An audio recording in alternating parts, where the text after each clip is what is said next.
We're going to discuss a provision in the 2014 Companies Act that didn't attract a lot of attention when it first came out, but is now finding its way firmly onto the radar of company directors and senior management.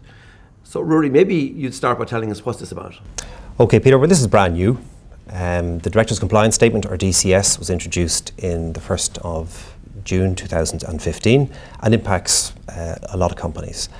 For the first time, directors have to confirm in the Directors' Report that they've done 3 things concerning company law and the Taxes Acts. Those 3 things are: 1, have a compliance policy in place; 2, have adequate controls to support that policy; and 3, to have those controls tested during the year. Okay, so what's different between this and what was in place before? Okay, well, directors always had these responsibilities, but for the first time there's now a requirement to evidence them. So it really is raising the bar and putting more obligations and I'd say more pressure on directors to ensure that these things are done correctly. Okay, looking at the policy, what should be in that policy?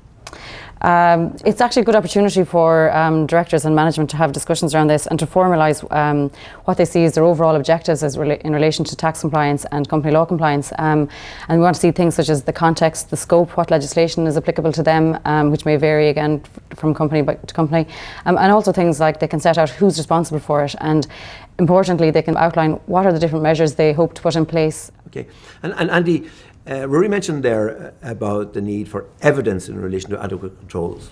Absolutely, Peter, and that's one aspect that we've really seen directors get exercised about to date, because they are acutely aware that they need to be that their assertion needs to be supported by appropriate evidence. And if you looked at the company law obligations or the tax obligations, typically what we'd see happen in the past is that a lot of assurance would be taken from the skills and calibre of people in the company secretarial or the tax function, rather than the underlying processes and procedures. Okay, so now it needs to be processes and procedures, and they need to be so apparent and that there's evidence for them, and that the directors can take comfort from that. Absolutely, we would believe that they now need to put themselves into a position where they have a sustainable, robust underlying process that actively demonstrates ongoing compliance with the obligations.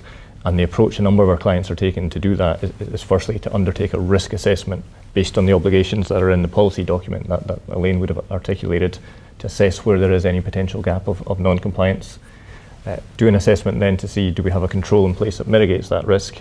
If not, then obviously we're going to have to implement one, or we may have to enhance the current controls that we have to make sure that they are fit for purpose, and then present this documentation back to the directors and the executive management team to show that we are in a position to secure the compliance as required. Okay, and Barry, your area of specialty is revenue audits. So to what extent does compliance with this and having this done correctly give comfort to people who are have got a revenue audit coming down the track? Well, I think it's a very huge comfort to a company that has this policy document and the work done as part of the Directors' Compliance Statement. So you'll have your policy document done, you'll have testing done, and the support and narrative around the company's controls, and that's a real benefit when dealing with a revenue audit, because one of the most fundamental parts of a revenue audit is actually being able to demonstrate to revenue that you've got adequate controls in place. And these are controls particularly around the area of tax that the Revenue Commissioners would expect companies, especially large PLCs, to have in place. And I think in the environment prior to this new company obligation, companies might have known that they had very strong controls, they might have known they had a good finance team, but being able to communicate that and demonstrate that to a third party can be a real challenge. Okay, so who should take charge of this? I think it's very important that a very senior figure is badged with ensuring this happens. Yeah, and looking at it overall, how much work is involved in this? I think our experience today has been that the people have generally underestimated the amount of work that's involved. You know, and it's probably, there's no simple answer to this question, Peter. It depends on the scale and complexity of each organisation's business and other factors, such as have they been through the revenue audit. There may be some documentation there that they can leverage on. But absolutely, we think there is a significant amount of work required, and the time to act is now.